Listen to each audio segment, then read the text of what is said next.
Hello students, आज हम पढ़ेंगे फॉर लूप के बारे में। कभी कभी कुछ यूज़र्स ऐसे प्रोग्राम रन कराना चाहते हैं कि जिसमें वो कोई भी नेम या इंटीज़र या कोई भी डेटा वो रिपीटेडली उसे प्रिंट करा सके। तो सपोज़ अगर मुझे अपना नाम रिपीटेडली कई बार प्रिंट कराना है, नंबर ऑफ़ टाइम्स, सपोज़ मुझे अपना नाम 10 टाइम्स प्रिंट कराना है, तो इट मीन्स कि मैं 10 टाइम्स प्रिंट एफ करूँगी, प्रिंट एफ अपना नाम लिखूँगी, एक बार 2 बार 10 टाइम्स लिखना पड़ेगा। तो ठीक है, अगर 10 टाइम्स कोई बहुत ज़्यादा डिफ़िकल्ट नहीं है, बट अगर सपोज़ मुझे कई बार अगर मुझे 100 टाइम्स अपना नाम प्रिंट कराना है, तो इट मीन्स कि मुझे 100 टाइम्स अपना नाम प्रिंट एफ के अंदर लिखना पड़ेगा, कॉपी पेस्ट करना पड़ेगा। तो इससे प्रोग्राम हमारा बहुत ही लेंदी हो जाएगा। और आपको अच्छे से पता है कि सी में या प्रोग्रामिंग लैंग्वेज आप जितनी शॉर्ट प्रोग्रामिंग करते हैं उतनी बेस्ट मानी जाती है। तो इट मीन्स कि 100 टाइम्स प्रिंटफ लिखना ये सही नहीं है। तो इसके लिए क्या किया जाए? तो उसके लिए हम यूज़ करते हैं फॉर लूप। कोई भी अगर नेम या इंटीज़र या डेटा हम रिपीटेडली प्रिंट कराना चाहते हैं नंबर ऑफ़ टाइम्स, तो उसके लिए हम यूज़ करते हैं for loop. A loop is use for executing a block of statements repeatedly until a given condition is false. हम तब तक उसे प्रिंट कराएंगे रिपीटेडली जब तक कि वो कंडीशन फॉल्स ना हो जाए। और कंडीशन हम इफ़ की तरह रखते हैं, बट फॉर लूप में 3 चीज़ें इन्वॉल्व होती हैं कि हमें कहाँ से प्रिंट करना है, किस लाइन से, कह सकते हैं किस लाइन से प्रिंट करना है। सपोज़ मुझे कोई प्रोग्राम में अपना नाम 10 टाइम्स प्रिंट कराना है, तो 1 से लेकर 10 नंबर ऑफ़ लाइंस क्या हो गई, 1 से लेकर 10 तक मुझे प्रिंट कराना है। इट मीन्स कि मैं 1 से स्टार्ट करूँगी, 10 तक जाऊँगी, एंड 10 तक जाने के लिए मुझे हर बार इंक्रीमेंट ऑपरेटर का यूज़ करना पड़ेगा। और अगर मैं 10 to 1 जाती हूँ तो मुझे डिक्रीमेंट ऑपरेटर का यूज़ करना पड़ेगा। तो फॉर लूप में कुछ क्राइटेरिया दिया जाता है कि आप कहाँ से प्रिंट कराना चाहते हैं, कहाँ तक प्रिंट कराना चाहते हैं, और उसे आप इंक्रीज़ कैसे करेंगे, डिक्रीज़ कैसे करेंगे। ये 3 चीज़ें मस्ट होती हैं। तो आप यहाँ पे सिंटेक्स में फॉर लूप के सिंटेक्स में देख रहे हैं कि फॉर लूप के अंदर ब्रैकेट, यानी कि ब्रैकेट के अंदर कंडीशंस दी जाती हैं, बट यहाँ कंडीशंस के साथ साथ कुछ और भी चीज़ें इन्वॉल्व होती हैं, जैसे initialization. First one is initialization. Syntax की बात करें तो फॉर लूप के अंदर, ये फॉर लूप के अंदर एक ब्रैकेट होता है, और सबसे पहला जो स्टेप हम करते हैं वो है इनिशियलाइजेशन। मीन्स कि हमें कहाँ से प्रिंट कराना है, कहाँ से कहाँ तक प्रिंट कराना है, या कह सकते हैं कौन सी लाइन से प्रिंट कराना है, उसे कहते हैं इनिशियलाइजेशन। सपोज़ हमें कोई नंबर प्रिंट कराना है 1 से 10 तक, तो कहाँ से प्रिंट करा रहे हैं, 1 से प्रिंट करा रहे हैं। इट मीन्स कि इनिशियलाइजेशन में हम डिक्लेयर करेंगे कि हमें कहाँ से प्रिंट कराना है। अगर हम 2 से प्रिंट करा रहे हैं, 2 to 10 प्रिंट करा रहे हैं, तो इनिशियलाइजेशन में हम लिखेंगे 2। तो इस तरीके से इनिशियलाइजेशन बताता है कि हम जो भी चीज़ रिपीटेडली प्रिंट कराना चाह रहे हैं वो कहाँ से प्रिंट कराना चाहते हैं, कौन सी लाइन से प्रिंट कराना चाहते हैं, या इंटीज़र है कहीं तो इंटीज़र में किस इंटीज़र से प्रिंट कराना चाहते हैं, वो हम डिक्लेयर करते हैं इनिशियलाइजेशन। इसके बाद सेमी कॉलन मस्ट होता है लगाना। सेमी कॉलन सबसे मस्ट होता है, सेमी कॉलन के बिना आप आगे नहीं बढ़ सकते। तो ये सिंटेक्स है इसका कि इनिशियलाइजेशन करने के बाद आपको सेमीकोलन ज़रूरी है लगा। इनिशियलाइजेशन के बाद आते हैं टेस्ट कंडीशन पे। टेस्ट कंडीशन मीन्स कि आप उस डेटा को रिपीटेडली प्रिंट करा रहे हो, कहाँ से प्रिंट करा रहे हो वो आपने इनिशियलाइजेशन में बता दिया। अब कहाँ तक कोई स्टॉपेज तो होगा उसका, वो इनफाइनाइट नंबर ऑफ टाइम्स तो नहीं चलेगा, तो कहाँ तक प्रिंट कराना चाहते हो वो आप बताओगे टेस्ट कंडीशन, कि हम पर्टिकुलर डेटा अगर प्रिंट कराना चाह रहे हैं 1 to 10 तक नंबर्स, तो 1 से प्रिंट करा रहे हैं, इनिशियलाइजेशन हो गया। कहाँ तक 10 तक प्रिंट करा रहे हैं, तो वो 10 जो होगा वो टेस्ट कंडीशन में आपको देना पड़ेगा कि हमें 10 तक प्रिंट कराना है। तो टेस्ट कंडीशन में हम वो चीज़ लिखते हैं, कंडीशन लिखते हैं कि हमारा डेटा रिपीटेडली कब तक चलेगा, कब स्टॉप हो जाएगा, कब तक चलेगा, ये बताता है हमारा टेस्ट कंडीशन। इसके बाद आते हैं, इसके बाद भी सेमीकोलन मस्ट है, आपको लगाना ही लगाना है। इसके बाद आते हैं कि हमने बता दिया कि कहाँ से हमें कहाँ तक प्रिंट कराना है, बट वो वहाँ तक पहुँचेगा कैसे, यानी कि कहाँ से कहाँ तक प्रिंट कराने के लिए सपोज़ 1 to 10 तक आप प्रिंट करा रहे हो, तो 1 से 10 कैसे पहुँचेगा। इट मीन्स कि आप 1 को इंक्रीमेंट कर रहे हो, +1 तब 2 हो रहा है, +1 कर रहे हो तब 3 हो रहा है, यानी कि +1 करते करते हम 10 तक पहुँच रहे हैं। तो +1 मीन्स कि आपने उसमें कुछ इंक्रीमेंट किया, एक +1 का इंक्रीमेंट किया, इट मीन्स कि आपने इंक्रीमेंट ऑपरेटर यूज़ किया।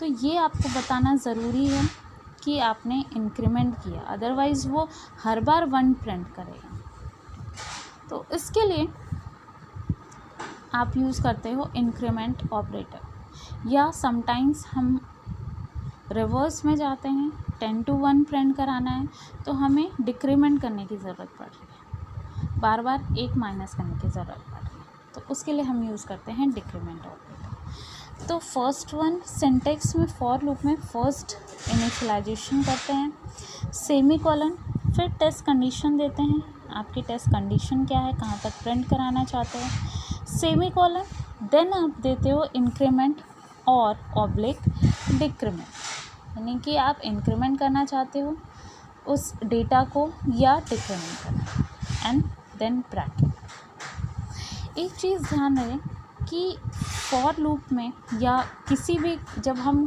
कोई भी कंडीशन देते हैं कहीं पे, तो वहाँ पे सेमीकोलन का यूज़ हम नहीं करते हैं। सेमीकोलन का यूज़ सिर्फ एक टेस्ट कंडीशन में होता है, वो होता है डू वाइल। डू वाइल में आप सेमीकोलन लास्ट में एंड में वाइल के आप लगाते हो, बट उसके अलावा किसी भी टेस्ट कंडीशन में आप सेमीकोलन नहीं लगाते हो, चाहे वो फॉर लूप हुआ, चाहे इफ़ हुआ, चाहे वाइल हुआ, स्विच हुआ, किसी में भी आप सेमीकोलन नहीं लगाओ।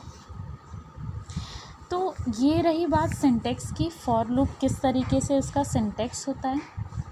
अब अगर ये कंडीशन सही हुई ये पूरी, तो आप ब्लॉक ऑफ स्टेटमेंट एग्जीक्यूट कराते हैं और उस ब्लॉक के अंदर जो भी स्टेटमेंट होता है वो एग्जीक्यूट हो जाता है।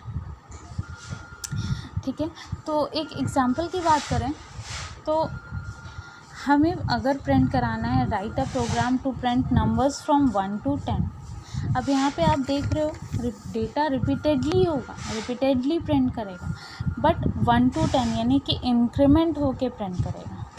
तो उसके लिए आपको ये पता चल गया कहाँ से प्रिंट कराना है, यानी कि इनिशियलाइजेशन पता चल गया, कहाँ तक प्रिंट कराना है यानी कि टेस्ट कंडीशन पता चल गई, और आपको पता चल गया 1 to 10 हम कैसे पहुँचेंगे, +1 करके हम यानी कि इंक्रीमेंट ऑपरेटर यूज़ होगा। 3 चीज़ें आपको पता चल गई, दैट्स इट, ये मेन चीज़ है इसमें।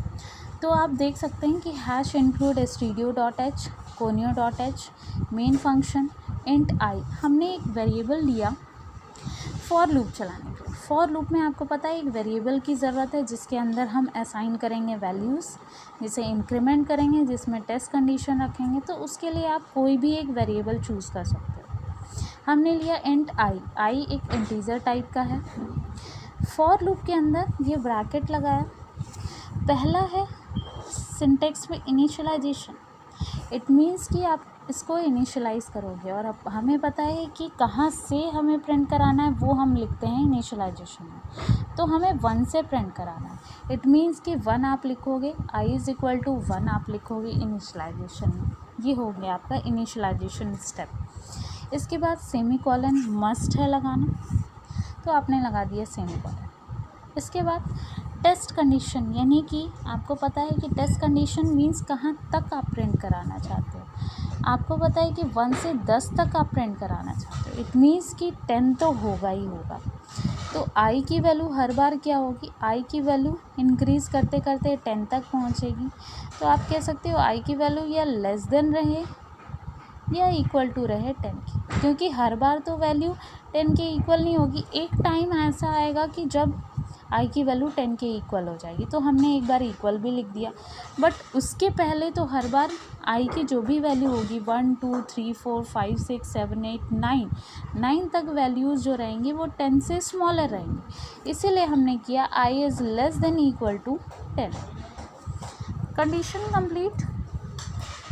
इसके बाद आप देख रहे हो सेमीकोलन लगा है, तो सेमीकोलन तो मस्ट है लगाना। अब 1 से 10 तक हम पहुँचेंगे कैसे, मीन्स +1 करते करते +1 करेंगे तो 2 होगा, 2 में +1 करेंगे तो 3 होगा, 3 में +1 करेंगे तो 4 होगा, इस तरीके से।